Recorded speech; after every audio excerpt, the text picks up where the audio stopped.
nỗi nhớ về quá khứ của Hứa Khải và Đàm Tùng Vận. Có những nỗi nhớ không ồn ào, chúng không kéo người ta quay lại quá khứ, chỉ lặng lẽ tồn tại như một lớp sương mỏng phủ lên hiện tại mỗi khi lòng người trùng xuống. Với Hứa Khải và Đàm Tùng Vận, quá khứ không phải là một đoạn đường đã khép, nó là một phần đời đã đi qua nhưng chưa bao giờ thật sự rời đi. Quá khứ của họ bắt đầu rất nhẹ, ban đầu mọi thứ chỉ là tình cờ, một ánh nhìn chạm nhau giữa dòng người bận rộn, một câu nói không có ý nghĩa đặc biệt nhưng lại được nhớ rất lâu. Khi ấy, cả hai đều còn trẻ, còn tin rằng thời gian luôn đủ, còn nghĩ rằng nếu bỏ lỡ hôm nay, ngày mai vẫn có thể bù đắp. Họ không biết rằng có những khoảnh khắc nếu không giữ lại sẽ trở thành nỗi nhớ suốt cả đời. Nỗi nhớ của Hứa Khải thường đến vào những lúc rất yên. Hứa Khải không phải người hay chìm đắm trong hoài niệm, anh sống với hiện tại, với công việc, với những lịch trình nối tiếp nhau không có khoảng trống. Nhưng nỗi nhớ không cần lời mời, nó đến vào những đêm rất khuya, khi thành phố đã ngủ, khi tiếng xe ngoài cửa sổ thưa dần, khi anh đặt điện thoại xuống và không còn ai để trả lời. Anh nhớ những điều rất nhỏ, nhớ cách Đàm Tùng Vận nghiêng đầu khi suy nghĩ,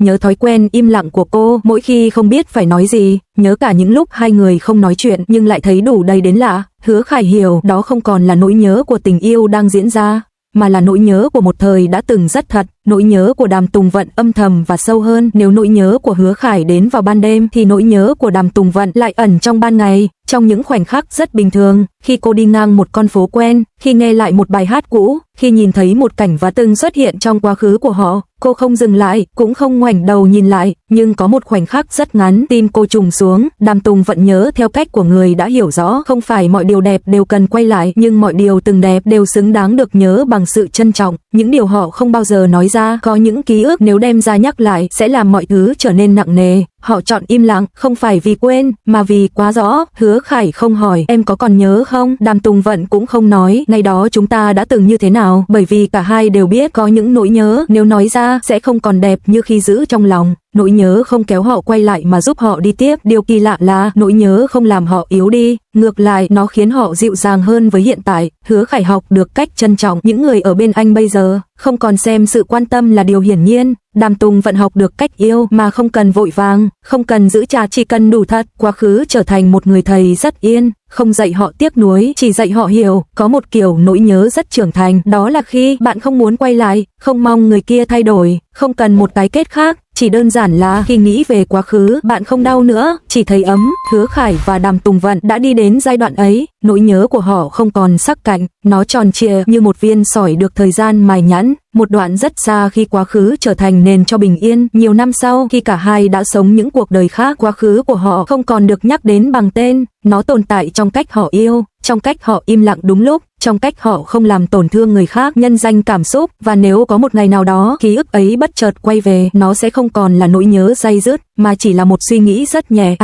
Hóa ra mình đã từng yêu chân thành đến vậy. Góc nhìn của fan trưởng thành khi đọc nỗi nhớ này. Fan khi còn trẻ thường nhìn câu chuyện bằng cảm xúc, fan khi đã trưởng thành lại nhìn bằng trải nghiệm. Những fan đã đi qua nhiều năm, đã từng yêu, từng mất, từng không thể giữ, khi đọc nỗi nhớ của Hứa Khải và Đàm Tùng Vận không còn hỏi vì sao họ không quay lại, mà tự hỏi nếu là mình, liệu mình có làm được như họ không? Fan trưởng thành không còn đứng về một phía. Ngày trước, fan có thể tranh cãi, có thể bênh người này, trách người kia, có thể tiếc nuối, thậm chí giận dữ thay họ. Nhưng khi đủ lớn, fan nhận ra không phải tình yêu nào cũng cần kết thúc bằng hôn nhân, không phải chia xa nào cũng là thất bại, không phải nhớ là vì chưa buông. Nỗi nhớ của họ không còn khiến fan đau, ngược lại, nó khiến fan thấy được một kiểu yêu rất hiếm, yêu mà không làm tổn thương nhau về sau. Fan trưởng thành đọc ra điều họ từng bỏ lỡ khi còn trẻ.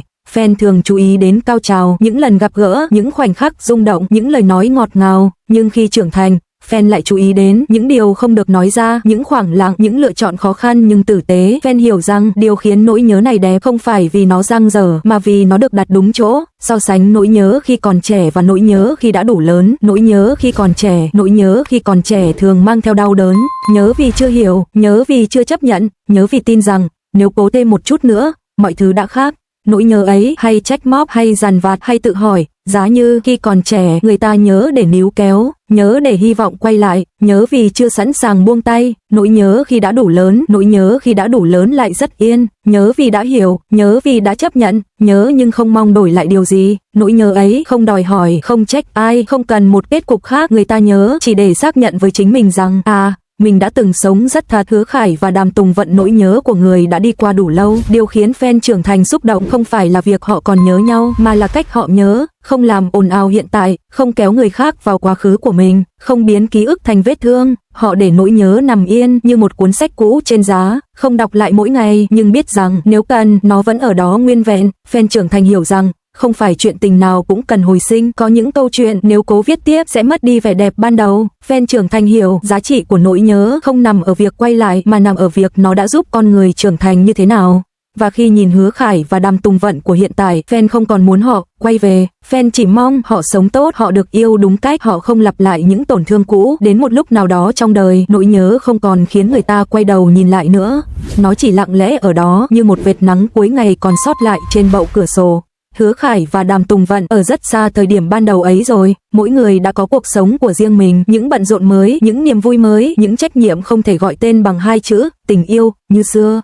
Nhưng đôi khi trong một khoảnh khắc rất ngắn, giữa một buổi chiều im ắng, giữa tiếng ồn ào của cuộc đời trưởng thành, nỗi nhớ lại ghé qua, không xin ở lại, không làm phiền, chỉ chào một tiếng rất khẽ. Nỗi nhớ lúc này không còn là tiếc nuối, nó không hỏi nếu ngày ấy khác đi thì sao, nó không đòi giá như còn có thể. Nỗi nhớ lúc này chỉ đơn giản là một sự thừa nhận, mình đã từng yêu rất chân thành, và người kia đã từng là một phần quan trọng như thế.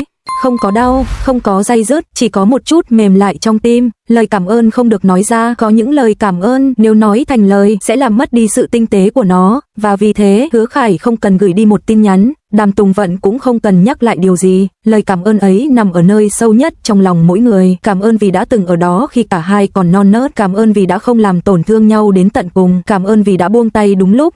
Dù không hề dễ dàng, đó là lời cảm ơn dành cho một đoạn đời đã trọn vẹn theo cách riêng của nó. Khi nỗi nhớ trở thành một phần bình yên, có lẽ điều đẹp nhất của nỗi nhớ này không phải là nó còn tồn tại, mà là nó không còn chi phối hiện tại. Nó không kéo ai về quá khứ, nó không khiến ai lạc bước, nó chỉ đứng rất xa như một người quen cũ mỉm cười từ phía sau. Và khi cuộc sống gọi, cả hai đều quay lại với hiện tại của mình, nhẹ nhõm. Fan ở một nơi rất yên với những fan đã trưởng thành, đoạn kết này không buồn, nó giống như khi ta gấp lại một cuốn sách hay, đặt nó lên kệ và không cần đọc lại nữa, vì câu chuyện ấy đã làm xong nhiệm vụ của nó trong đời mình.